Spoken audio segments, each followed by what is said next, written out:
Hey everybody, welcome back to the channel. Today on the table we're doing a comparison between the Canik Mete Prime and the Springfield Echelon Compact. Let's get this one going. Alright folks, we're going to do a comparison between these two range guns down here at Ready Gunner in Orem, Utah. These are pretty new guns. The Echelon hasn't been out for super long. It's been out for a little bit, and the Mete Prime has not been out that long. So I thought we'll do a comparison because they're kind of a similar size, similar capacity and things like that.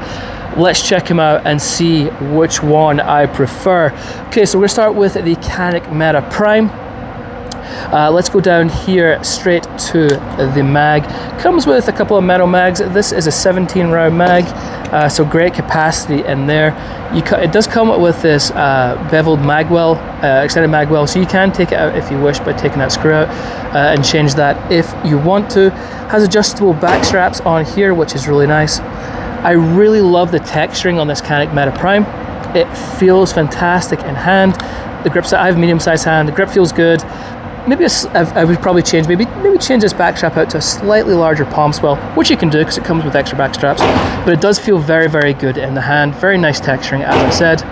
Okay, moving up to the mag release, you can see it right here. It's got some nice serrations on it. You can switch it to the other side if you want to do that. Nice undercut right here under the trigger. Again, so you can get a really good purchase on the gun. It's got some serrations on the front of the trigger guard right there. No external safety on here like a manual safety, but it does have the safety on the trigger blade right here. I'm not a huge fan of the gold, personal preference, but I do like the flat face trigger. It's very nice, and I believe it's aluminum as well. It's not like a polymer trigger. Maybe I'm wrong on that. Maybe I'm misquoting. But going to the trigger, we are empty, but let's check that out. So depress that safety, got your take up. That brake is dynamite. Reset. Short, tactile. That is an incredible trigger right out of the box for a striker fire gun. Like, ridiculous. One of the best triggers I have felt on a striker fire gun right out of the box. Insane how good that trigger is. So I freaking love that trigger. Okay, 1913 pick reel in there. So you can attach your lights wherever you want. This is your takedown levers. You take it down very similar to a Glock. Then you have an oversized slide lock, slide release right here, and it is ambidextrous, so it is on the other side, which is nice features for our lefties out there. Moving up to the slide, you got some really nice serrations in there. Kind of like the whole thing up top has been kind of cut quite a bit to optimize it. It's got some, as those serrations are grippy, so I can do press checks, racking the gun, whatever. Feels pretty good. No problems there. No complaints. You do have a cocked indicator, so if the gun is cocked and you fire, obviously this appears, so you know the trigger is dead. Has a loaded round indicator up the top here. Now, I kind of mentioned this, some people like loaded round indicators, some people don't. I don't really care for them because I will just press check either way. And I have heard people say when they have an optic on here, sometimes you'll get the gas, the round coming out, and it fogs up the lens on the optic, which makes sense. Some people might like that feature, some might not. They're both nice features to have, but in my opinion, not necessary. But they're still nice for what they are. Okay, sights. High vis front sight. It's a night sight too. Sorry, I can't get this to focus. It is red, but your camera doesn't want to focus for me. There we go. And then you have your night sights on the back here. So great sights right out of the box. Again, super nice upgrade right out of the box as you take that out. So you have your optic system here, which is an RMSC footprint. Look at how deep that goes. That's really nice. If you get an optic that's without having to put an adapter plate on there, your optic will sit nice and low in there, which probably means you won't have to change these sights. You'll probably be able to co-witness without changing them out, putting something higher on. Now, what the Canik Mete Prime is famous for is these 3 ports on the front. Yes, it helps reduce muzzle rise, so it helps with the recoil. It does, when you shoot it though, you will see a lot of flames coming out of them, which some people may or may not like, and it does make the gun a little louder as well compared to something that isn't ported. Pros and cons to your ports for sure, but that is the features of the Canik Mete Prime. Tons of features. Let's go to the Echelon Compact. Let's eject the mag. You'll notice that we have a slight kind of cutout on the bottom here, and then we have a slight lip on your mag with some texturing. So that's if you have to rip that mag out. So little details like that, very nice. Let's move that a little more over there. So it does come with a 15 round mag. You can get larger capacity mags if you want, but it comes with these standard 15 round mags, metal mags, very nice indeed. Check the mag well out. So there. Again, you can change out these back straps right here. This one is set up perfectly for my hands. This is the range one, so I didn't change this. But we'll come to that. So it's got some nice texturing all the way around. And again, you can change that out if you need something different. Medium-sized hands, fits this like a freaking glove. This is one of the most comfortable grips I have felt ever on a pistol. It's excellent in my opinion. Nice trigger undercut. You've got your mag release, which has got some texturing on there. It is ambidextrous, which, you know, if you're a lefty, it's great. For me, I don't really care if the particular mag release is ambi, but I guess it's a nice feature to have if you're a left-handed shooter. Moving up to the trigger guard, you got some serrations on the front there, and then you have your trigger right here. No external manual safety, which is my preference. The trigger safety, excuse me, there's a trigger safety, which is the blade in the center. You have to depress that to fire the gun. So let's check out the trigger pull. So a little bit of take up, very nice break. Now these guns are broken in, they're rental guns, so the triggers are definitely broken in. You got a little bit of, so let's do the reset, excuse me, a little bit of let out. It's not the most tactile, that break is phenomenal. The reset, it's not tactile, it's not really audible, it's not the best reset, but the break is very good.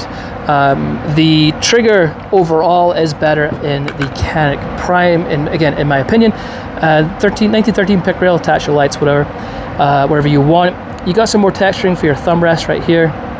Then you have these these little ledges. Now this is your takedown lever, but it is also curved, so when you put your thumb up here, it rests on there, very comfortable. It doesn't stick out a whole bunch, you can see it's pretty close, but you can definitely get more of a purchase and grip on this gun with them there. I really like that feature a lot. Slide lock, slide release, ambidextrous on either side, very nice.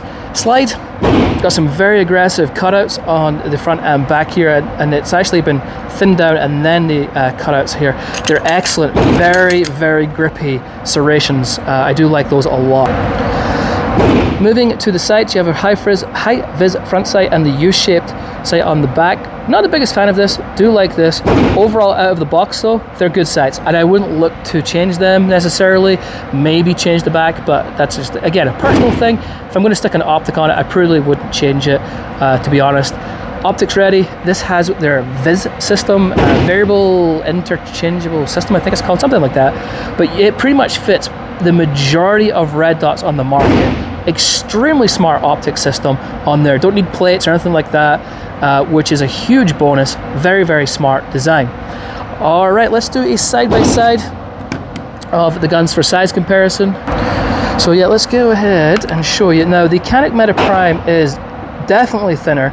It's definitely a better, maybe concealed carry gun, because the Echelon is definitely wider. Length is pretty similar. Let's get those grips going. The Mete Prime is longer, as you can see, but it does have a larger capacity. And so yeah, so they're pretty similar size, not massively different. Well, the thinness is definitely massively different. The Mete Prime is definitely thinner. Let's go ahead and shoot these and talk about that.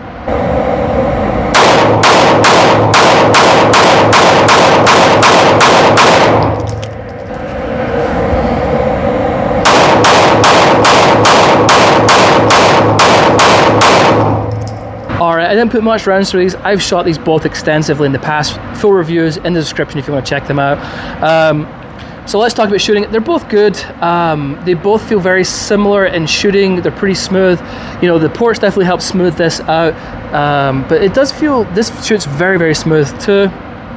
Out of the box, for features, they're both super feature rich, right? I mean, you've got a nice mag wheel on this. You've got one of the best triggers for a striker fire gun out of the box, and that thing is absolutely wildly good.